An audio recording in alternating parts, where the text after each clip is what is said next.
Hello everyone, अस्सलाम वालेकुम। Welcome back to my channel. मैं दुआ करती हूँ अल्लाह ताला से कि अल्लाह ताला हमें मायूसियों से निकाल कर खुशियों की तरफ ले आए, हमारे घर में रहमत बरसाए, अपनी कुदरत दिखाए और बेहतर से बेहतर इबादत की तौफ़ीक अता फ़रमाए। आमीन सुम्मा आमीन। तो बस जी, आज मैं अपने घर के कुछ काम भी करती रहूँगी और आपके साथ कुछ ज़रूरी बातें भी, क्योंकि घर के काम तो कभी पूरे होने नहीं होते हैं और कुछ बातें भी ज़रूरी होती हैं। तो बस आज मैं वही कर रही हूँ, कुछ काम भी करती रहूँगी और आपके साथ कुछ बातें भी शेयर करती रहूँगी। तो जी देखिए, ये मैं दस्तरख़्वान धो रही हूँ, जो मैं कई दिन से सोच रही थी धोने का, पर मुझे मौका नहीं मिल रहा था। आज कुछ तबीयत मेरी ठीक नहीं है, जिसकी वजह से मेरी आवाज़ भी बार बार बहुत ही ख़राब हो रही है, तो प्लीज़ थोड़ा अवॉइड कीजिएगा। तो देखिए, मैं दस्तरख़्वान धो रही हूँ, जिन्हें हम अक्सर इस तरीके के कामों को भूल ही जाते हैं कि हमारे ये भी छोटे मोटे काम होते हैं, ये अवॉइड हो जाते हैं, इधर उधर हो जाते हैं और कामों के साथ साथ। तो मैं आज आपके साथ एक आयत के बारे में बात करूँगी, जो बहुत ही छोटी सी आयत है। अच्छा जी, जब हम नमाज़ पढ़ते हैं तो हम अल्लाह से बात करते हैं, और जब हम कलाम पाक पढ़ते हैं तो अल्लाह हमसे बात करता है। यही होता है ना कि जब हम कलाम पाक पढ़ रहे होते हैं तो जो जो अल्लाह ने बताया वो सब हम पढ़ रहे होते हैं, तो एक तरीके से अल्लाह हमसे बात कर रहा होता है।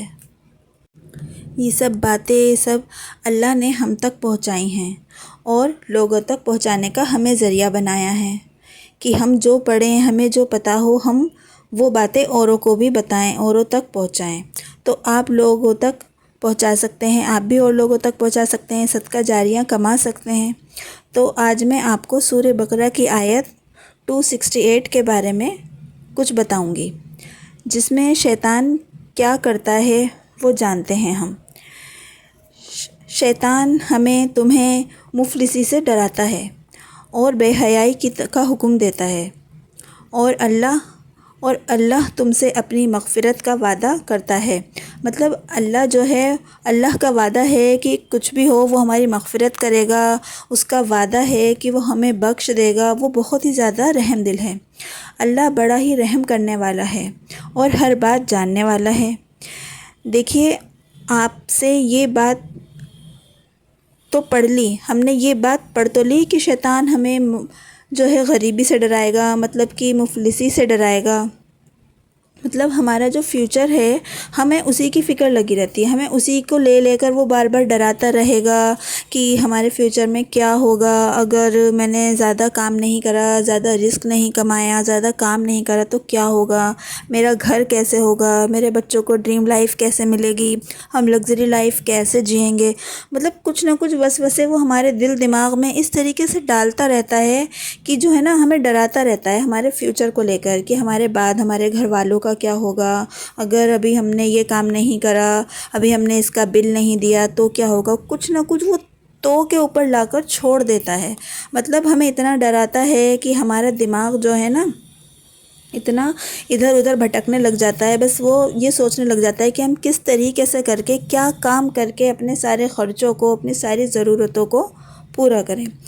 बताइए, आप ही बताइए, ऐसे डाउट आते हैं ना हमारे दिल में भी कि अब हम क्या करेंगे, अब क्या होगा, मतलब हम किस तरीके से अपने सारे मसले हल करेंगे। तो शैतान जो है ना, हमें बार बार किसी न किसी तरीके से मायूस करता ही रहता है, और उसका काम ही यही है कि हमें वो मायूस करे, हमें गलत रास्ते पर ले जाए। जो बंदा ये सब सोचता रहता है वो बेहयाई की तरफ चला जाता है। मतलब वो ये सोचता है कि ज़्यादा से ज़्यादा किस तरह कमाए, उसे कुछ तो करना पड़ेगा, और वो इस कुछ करने के चक्कर में हराम हलाल का फ़र्क भी भूल जाता है। मतलब वो सब भी करने लग जाता है जो अल्लाह ताला ने हमें करने से मना करा है। वो ये सोचता है कि अगर मैं ये नहीं करूँगा तो बच्चों को मैं ड्रीम लाइफ कैसे दूँगा, मतलब मैं ये नहीं करूँगा तो मैं ये ख़र्चे कैसे पूरे करूँगा। कुछ ना कुछ उसके दिमाग में शैतान इस तरीके के वसवसे डालता रहता है, उसे गलत कामों की तरफ खींचता ही रहता है कि वो बंदा बेचारा मायूस होकर घर की तरफ खींचने लग जाता है, और सब हराम हलाल जो भी है वो सब भूल जाता है और वो गलत कामों की तरफ चल देता है। और हम ये भूल जाते हैं कि अल्लाह ने जितना रिस्क हमारे नसीब में लिखा है ना, कम या ज़्यादा, वो तो हमको मिलकर ही रहेगा। चाहे आप कोई भी रास्ता अपना लें, कोई भी रास्ता इख्तियार कर लें, जितना हमारे नसीब में है हमें बस उतना ही मिलेगा। तो वो हराम का हो या हलाल का हो, मतलब ये है कि जब जितना हमारे नसीब में है तो हम हराम की तरफ क्यों जाएं, क्यों हम गलत रास्ता अपनाएं, हम क्यों ना सही रास्ते पर ही चलें, क्योंकि जो हमारे नसीब में है, जितना है हमें तो वही मिलेगा। सही बात है ना कि जितना है हमारे नसीब में, हमें जब उतना ही मिलना है तो हम गलत काम क्यों करें, हम गलत रास्ते पर क्यों जाएं। और ऐसा भी होता है बहुत दफ़ा कि ना, जैसे कि किसी किसी के नसीब में दोनों ही रास्तों पर चलने पर जब अगर उसके नसीब में ज़्यादा नहीं लिखा है तो उसे नहीं मिलेगा, तो वो भी गलत रास्ते पर क्यों जाए। सही रास्ता तो अपनाए, कम से कम उसके दिल को ये चैन तो रहेगा कि उसने गलत रास्ता नहीं अपनाया, उसने कुछ गलत नहीं करा, उसने हलाल की कमाई, उसने ये तो, उसके दिमाग में ये फितूर तो नहीं रहेगा कि उसने कुछ गलत भी करा। तो बस हमें क्या करना है, हमें शैतान को हराना है। अल्लाह है, हमें ये याद रखना है, अल्लाह का वादा है कि वो हमें रिस्क देगा, हर हाल में देगा, जितना हमारे नसीब में है वो देगा। अल्लाह कहता है कि बंदे तू मायूस मत हो, मैं हूँ ना। अल्लाह को तो मालूम है कि उसका बंदा मासूम है जो शैतान के बहकावे में आ जाएगा और कुछ गलत रास्तों पर भी चल देगा, लेकिन अल्लाह का वादा है, अल्लाह का इतना बड़ा वादा है कि वो हमें माफ़ कर देगा, उसका ये वादा है। तो फिर हम क्यों गलत कामों की तरफ जाएं, हम क्यों गलत काम करें, हम क्यों अपनी आखिरत को ख़राब करें। हमारे नसीब में जितना रिस्क लिखा है, जिस तरह लिखा है, अल्लाह हमें देकर ही रहेगा। क्या शैतान अल्लाह से जीत जाएगा? अस्तग़फिरुल्लाह, कभी भी नहीं, हरगिज़ भी नहीं, कभी भी नहीं। तो बस अल्लाह का तो ये वादा है कि अल्लाह हमें देगा और हमें इसी वादे पर कादिर रहना है। अल्लाह सब जानने वाला है, अल्लाह को सब पता है कि उसका बंदा कितना मायूस है, कितना परेशान है, उसे कब देना है, उसे क्या देना है, वो सब जानता है। तो बस हमें इसी चीज़ पर यकीन रखना है कि अल्लाह हमें देगा और ज़रूर देगा। तो बस, और हमें गलत रास्तों पे नहीं जाना है, शैतान को जीतने नहीं देना है। हमारी ज़िंदगी का मकसद ही यही है कि हमें शैतान को जीतने नहीं देना है, हमें उसके बहकावे में हरगिज़ नहीं आना है। और इस सब के लिए हमें क्या करना होगा, हमें यकीन रखना होगा, पक्का पक्का यकीन रखना होगा हमें अपने रब पर कि वो हमारा रब है, इस पूरी दुनिया का रब है, पूरी कायनात का मालिक है, वही है जो हमारी परेशानी को दूर कर सकता है। तो बस हमें इसी बात को सोचना है, इसी बात के ऊपर रहना है, नमाज़ें पढ़नी हैं अपनी। जब तक हम नमाज़ें नहीं पढ़ेंगे तो हमारे अंदर इस चीज़ को लेकर मजबूती नहीं आएगी, हम जब तक इस चीज़ को मान नहीं पाएंगे, समझ नहीं पाएंगे और शैतान को हरा नहीं पाएंगे। तो बस आप भी शैतान को हराइए, उसे अपने ऊपर हावी मत होने दीजिए, किसी भी तरह से उसे अपने ऊपर हावी मत होने दीजिए। चाहे कुछ भी हालात हों, चाहे कुछ भी परेशानी हो, कुछ भी हो, हमें गलत रास्ते पर नहीं जाना, किसी का दिल नहीं दुखाना, बस अपने रब से मांगना है, उसके आगे ही हाथ फैलाने हैं। और आप करके देखिए, ऐसा देर तो ज़रूर लगेगी, लेकिन इंशाअल्लाह अल्लाह ज़रूर ज़रूर ज़रूर देगा। अपने इस यकीन को इतना मज़बूत कर लीजिए, इतना मज़बूत कर लीजिए कि शैतान की कोई भी बात हमें जो है उसके वसवसों में न डाल सके, किसी गलत काम की तरफ न ले जा सके। तो बस मेरे को आज आपसे यही कहना था इस आयत के बारे में कि हमें शैतान की बातों में नहीं आना, अपने रब पर यकीन रखना है, और बस वही है हमारा मददगार, वही है सब कुछ हमारा। तो देखिए जी, आपने जैसे कि देखा कि मैंने अभी कुछ डिब्बियाँ बनाई, DIY करी, कितनी खूबसूरत डिब्बियाँ बन गई हैं वो। और ये देखिए, मैं कुछ सूखे मसाले हैं जो पीस रही हूँ, ये मैंने डाल दिया है इसके अंदर ज़ीरा, जो मैंने पहले से ही भून लिया था और इसे मैंने पीस लिया है। ये कुछ मसाले पहले से ही अगर हम पीस के रख लेते हैं ना, तो बड़ी आसानी रहती है हमें किचन में काम करने में। और यह है दालचीनी, इसका भी मैं पाउडर बना के रख लूँगी। तो जब हम ये किसी चीज़ में जब हम ये साबुत डालते हैं ना, तो इसका फ्लेवर, इसकी खुशबू जब इतनी अच्छी नहीं आती जब हम इसे पीस के डालते हैं। तो देखिए, ये भी मैंने अच्छे तरीके से पीस लिया है और इसकी खुशबू इतनी अच्छी आती है ना, जब हम राजमे में, किसी सालन में जब हम डालते हैं, इसे छोलों में, बहुत ही अच्छी खुशबू आती है इसकी। आप पीस के रखिए इसे और डाल के देखिएगा अपने खानों में। और जी ये देखिए, कुटा हुआ है साबुत धनिया, ये बस दरदरा सा ही मैंने पीस लिया है और ये मैं इस तरीके से अपने पास स्टोर करके रख लूँगी। देखिए ये ना अमूल कूल की जो डिब्बियाँ होती हैं ना, बस ये वही हैं, बेकार पड़ी थी, तो बस मैंने उन्हीं को DIY कर लिया। और देखिए कितनी खूबसूरत सी लग रही हैं ये इस तरीके से, और बन भी गई हैं झटपट से, एकदम आसान तरीके से बन गई हैं। तो बस अभी मसाले मैं इसके अंदर स्टोर कर लूँगी, इसके अंदर रख लूँगी। ये सील बंद भी हो जाएंगे, इसमें हवा नहीं जाएगी तो ये सीलेंगे भी नहीं। और जहाँ तक हो सके ना, हमें ये मसाले बहुत सारे नहीं पीस के रखने चाहिए, बस थोड़े थोड़े अपने ज़रूरत के हिसाब से ही पीसें, क्योंकि जो इनकी खुशबू होती है ना, वो फिर ज़्यादा दिन तक सही नहीं रहती, खुशबू इनकी कम हो जाती है। तो बस मैंने थोड़े थोड़े से ही मसाले पीस लिए हैं, फिर जब ज़रूरत होगी मैं फिर पीस लूँगी।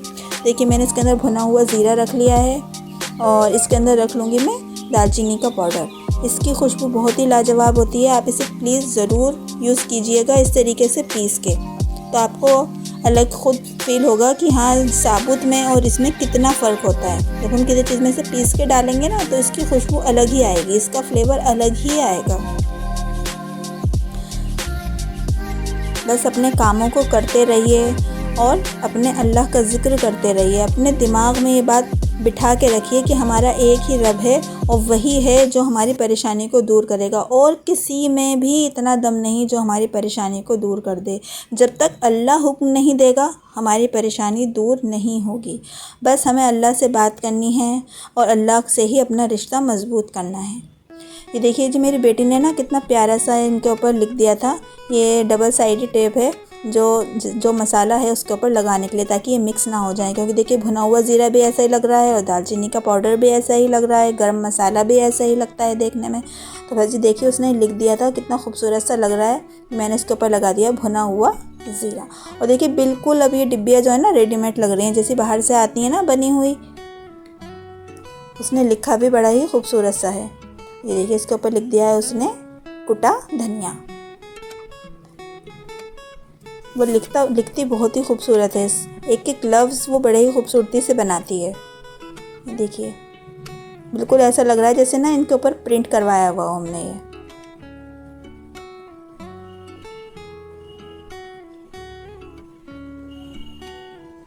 और ये है दालचीनी का पाउडर।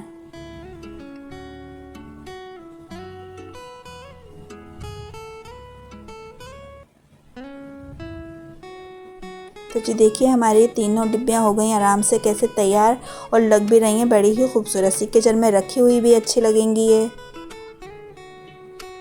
दालचीनी पाउडर, देखिए तीनों चीज़ें उसने अलग अलग करके लिख दी हैं, जिससे कि एक ही लाइन के अंदर जगह भी ज़्यादा ना गिरे और आराम से एक तरफ से दिख भी सके। और मैंने बीच बीच में से ट्रांसपेरेंट ही रखी हैं डिब्बियाँ, ताकि हमारे अंदर से मसाले भी दिखते रहें। तो आप प्लीज़ मुझे कमेंट में ज़रूर बताइएगा कि आपको ये कैसी लगी। और इतनी मेहनत के ऊपर प्लीज़ एक लाइक तो कर ही दीजिए, और जो मेरे चैनल पर नए आए हैं प्लीज़ चैनल को सब्सक्राइब कर दीजिए। और देखिए ये कांच की एक शीशी थी, इसे भी मैंने बस इस तरीके से ही बना लिया है बड़ा ही खूबसूरत सा करके। इसके ऊपर ना मैंने गोल्डन कलर की डस्ट लगाई हुई है, जो जिससे इतनी शाइनी हो गई है। ये इसमें कैमरे में तो दिख नहीं पा रहा है, लेकिन ये बहुत ही ज़्यादा शाइनी हो गई है। और देखिए इसके अंदर मैंने लगा दी है एक छोटी सी टहनी मनी प्लांट की। ये बन गया हमारा एक छोटा सा पीस डेकोरेशन का, जिसे मैं कहीं भी छोटी सी जगह पर रख सकती हूँ। कांच की डिब्बी है ये शीशी, जो दवाइयाँ वगैरह की होती है ना, बस ये वही वाली शीशी है। उसके ऊपर पहले मैंने रेड कलर करा, फिर इसके ऊपर गोल्डन टच किया और फिर ऊपर से डाल दी पोल्का डॉट्स। और देखिए कितनी प्यारी सी खूबसूरत सी शीशी हो गई है हमारी रेडी। और इसमें लगा दिया हमने एक छोटा सा मनी प्लांट। तो इसे मैं रख दूँगी वॉश बेसिन पे।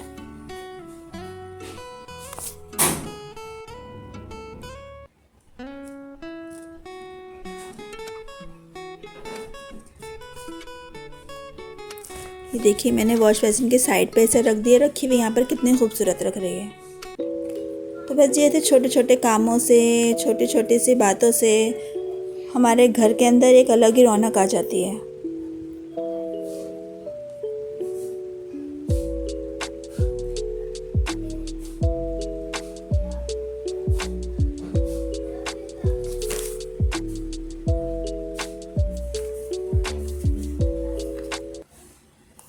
देखिए इतनी वीडियो बनाने के बाद, इतनी मेहनत के बाद भी मेरा हाल ये हो जाता है। और अगर आप चाहते हैं कि मेरा हाल ये हो तो प्लीज़ मेरे चैनल को सब्सक्राइब किया करें, वीडियो को लाइक किया करें।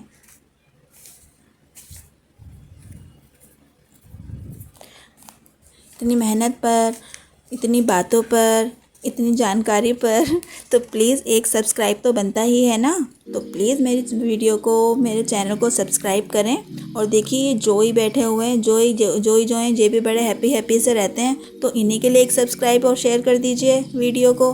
तो चलिए मैं फिर मिलूँगी, दुआओं में याद रखिएगा एक नई वीडियो पे, एक नई रेसिपी के साथ।